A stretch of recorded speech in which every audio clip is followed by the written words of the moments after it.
சற்று இடைவெளிக்கு பின் ஆகஸ்ட் மாதத்தில் நடத்துகின்றோம். மாநாட்டுக்குழு தலைவராக வன்னியர் சங்க தலைவர் கூத்தா அருள்மொழி பொறுப்பேற்று மற்ற குழுக்கள் அமைக்கப்பட்டு மாநாடு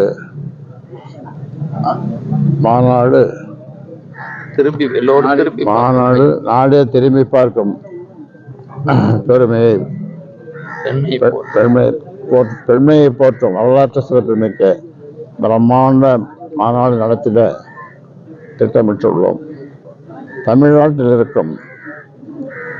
தமிழ்நாட்டிலிருந்தும் புதுச்சேரி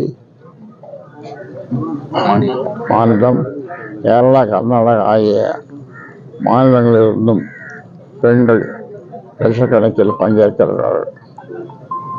பெண்களை ஆக்கும் சக்தி காக்கும் சக்தி என்று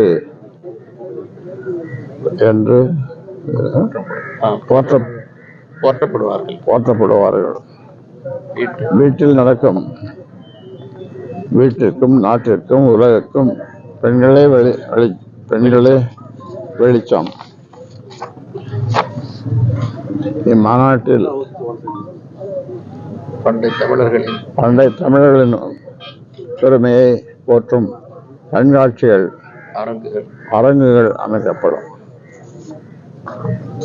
பூம்புகார் மீன்பிடி துறைமுகம் மேம்படுத்தப்பட வேண்டும்.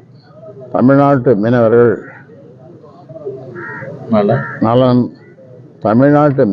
நலன் உரிமை பாதுகாக்கப்பட வேண்டும். இப்போ உங்க கேள்வி ஒவ்வொருத்தரா கேளுங்க. அன்புமணி தைலாபுரம் தோட்டத்துக்கு போயிருக்காங்க. சந்திப்பை பத்தி சொல்லுங்க. அவர் வீட்டுக்கு வந்திருக்காரு. இது ஒரு கேள்வியா?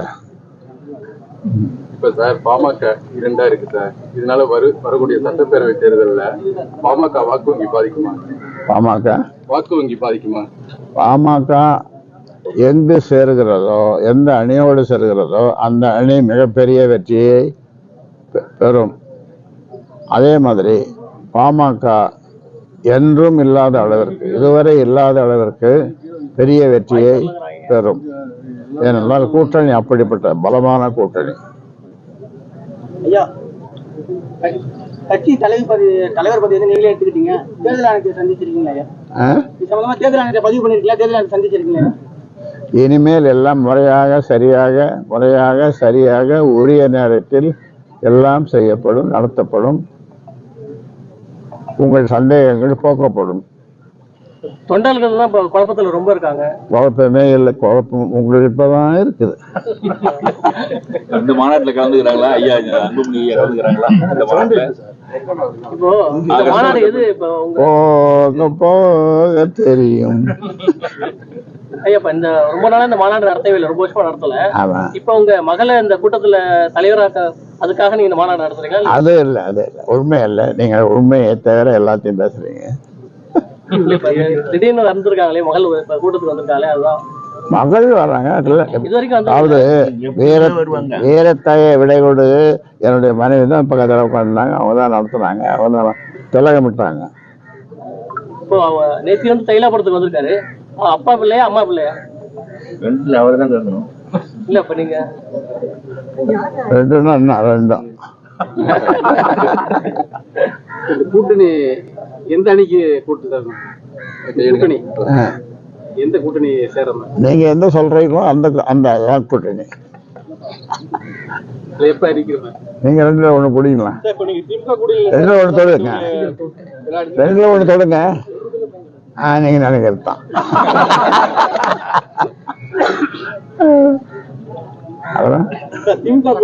கேள்வியே சரியா கேட்க மாட்டேங்கிறீங்க. நீங்க சரியா கேள்வி கேட்க மாட்டேங்கிறீங்க. திமுக கூட்டணியில அதிகமா வெளில பேசப்படுது. திமுக கூட்டணியில சேர போறதா வந்து பேசப்படுது வெளில. பரவாயில்ல. ஆமா, அங்க ஒரு 10 காக்கா பறந்தது.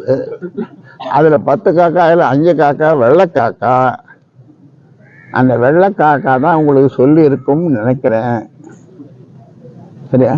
அதிமுக கூட்டணி சரியா? அந்த வெள்ளைக்காக்கா உங்க காக்காயா உங்களுக்கு சொந்தமா? இல்லை. ஓ, இப்ப அதிமுக கூட்டணிக்கு ஆதரவு தெரிவிப்பீங்களா?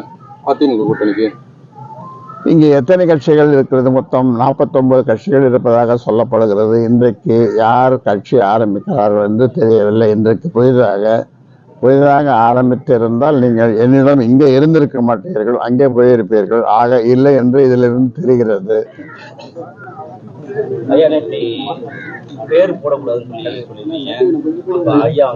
ஆமா, இனிஷியல் போடணும்னு சொன்னாங்க. மத்திய அரசு தமிழ்நாட்டுக்கு கொடுக்க வேண்டிய கல்விக்கான இந்த தொகையெல்லாம் வழங்க மாட்டாங்க. அது குறித்து உங்களுடைய கருத்து? அது குறித்து அறிக்கை வெளியிட்டிருக்கிறோம். தொடர்ந்து வலியுறுத்துவோம். இல்ல, தமிழ்நாட்டை தான் பாரபட்சமா பாக்குறாங்க, கல்வியுமா பாரபட்சமா பார்க்கணும். அதுதான், வடக்கு வாழ்கிறது, தெற்கு தேய்கிறது. அதற்கு நீங்க உங்களுடைய ஆதரவு எங்க தேய்கிறதா? இல்ல நான் அவர்களிடம் கேட்டு வாங்குவேன். ஏன்னா என்னுடைய பிரதமர் என்னுடைய நண்பர், அதனால கேட்டுதான் வாங்கணும். கேட்டால் கொடுக்கப்படும். சட்டங்கள் திறக்க மாட்டாங்க, திறக்கப்படும். கீழடி ஆய்வு வந்து மத்திய அரசு ஏத்துக்காம மீண்டும் ஒரு அறிவுரை கேட்டிருக்காங்க. பழைய கீழடி அகழாய்வு பத்தி மறுபடியும் கேட்டிருக்கிறாங்கன்னு சொன்னாருங்க. அகழாய்வு கீழடியில ஐயா, இந்து அறநிலையத்துறை சார்பில் இப்ப கோயில் பணத்தெல்லாம் எடுத்து காலேஜ் கிட்ட சொல்லி இபிஎஸ் ஒரு கிண்டல் பண்ணியிருக்காரு. அதுக்கு ஸ்டாலின் கண்டனம் தெரிவிச்சிருக்காரு. கோவில் பணத்தை எடுத்து கோயில் நிலத்துல இந்து அறநிலையத்துறை வந்து கோயில் நிலத்துல கட்டடம் கட்டக்கூடாதுன்னு சொல்றாங்க. கோயில் பணத்தை கல்விக்கு கவர்மெண்ட் காலேஜ் கட்டுறதா சொல்லி கட்டுறாங்க. அதாவது கோயில் நிலம் அதிகமா இருந்ததுன்னு சொன்னா அதுல கல்விக்காக கல்லூரி கட்டுறதுல தவறு இல்லை.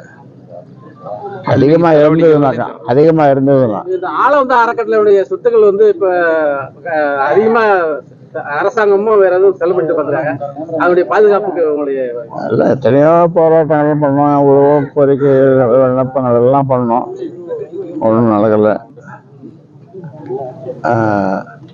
நாங்க ஆட்சிக்கு வந்தா அதெல்லாம் சரி பண்ணிடுவோம்.